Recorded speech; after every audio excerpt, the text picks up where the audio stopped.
अब हम देखते हैं हमारे नेक्स्ट टॉपिक में सविनय अवज्ञा आंदोलन। सविनय अवज्ञा आंदोलन के बारे में हम देखेंगे। 30 दिसंबर 1928 ईस्वी को कांग्रेस अधिवेशन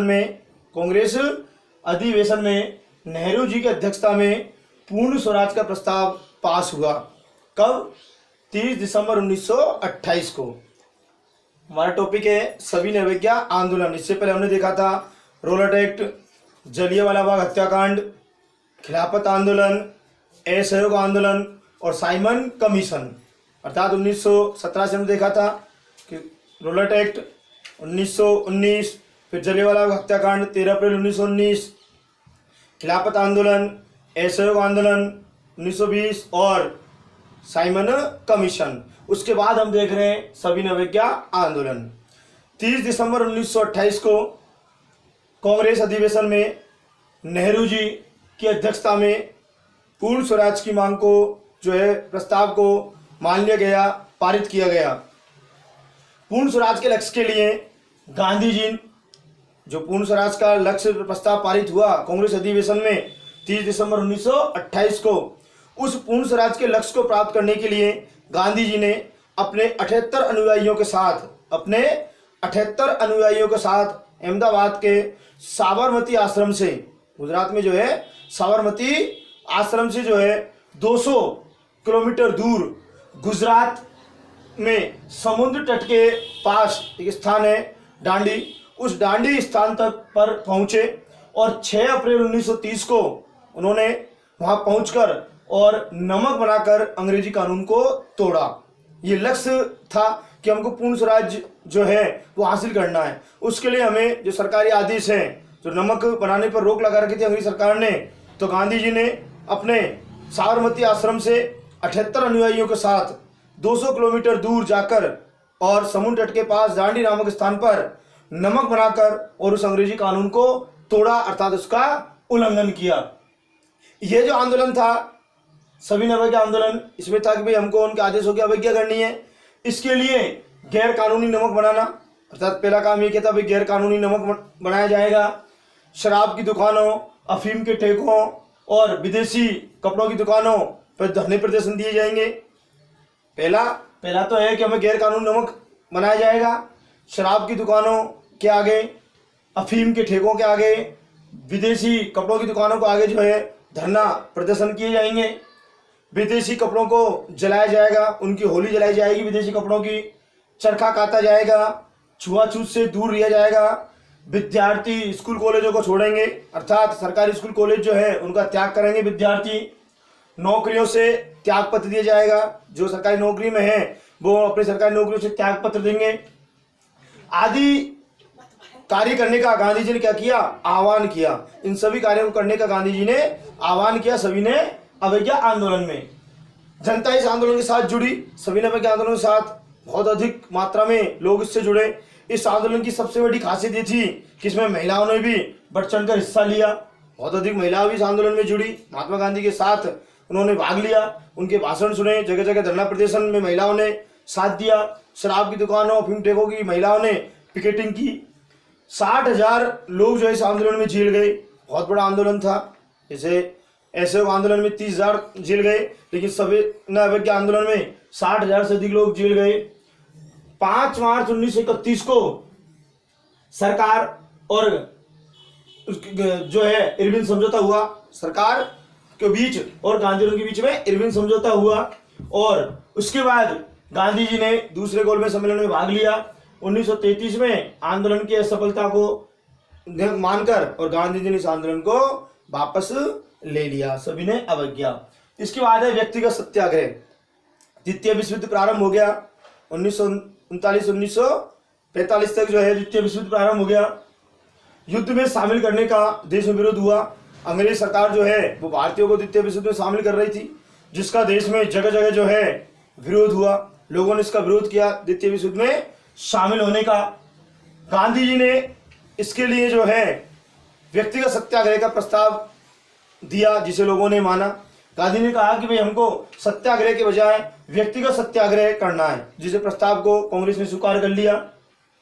17 अक्टूबर 1940 को व्यक्तिगत सत्याग्रह जो है आंदोलन की शुरुआत हुई। इस आंदोलन के अंतर्गत ये नियम था कि सत्याग्रही जो है अलग अलग स्थानों पर जाएंगे, अर्थात महात्मा गांधी के चुने हुए स्थानों पर और चुने हुए सत्याग्रही वहां जाएंगे, सरकार के खिलाफ जो है भाषण देंगे, लोगों को एकजुट करेंगे और गिरफ्तारी देंगे।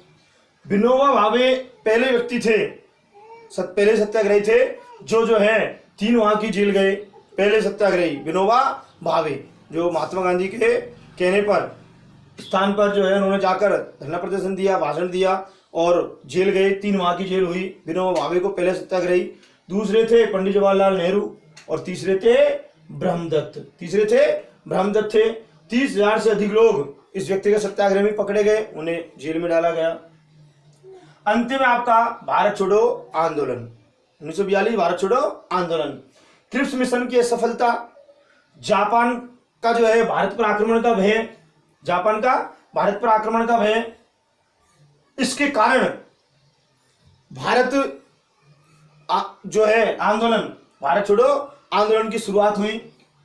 8 अगस्त 1942 को कांग्रेस की अखिल भारतीय जो समिति की बैठक हुई। कब? 8 अगस्त 1942 को। 8 अगस्त 1942 को कांग्रेस की जो अखिल भारतीय समिति की बैठक हुई, उसमें भारत छोड़ो आंदोलन का प्रस्ताव स्वीकार कर लिया गया कि भाई भारत छोड़ो आंदोलन जो है ये इसको शुरुआत की जाएगी।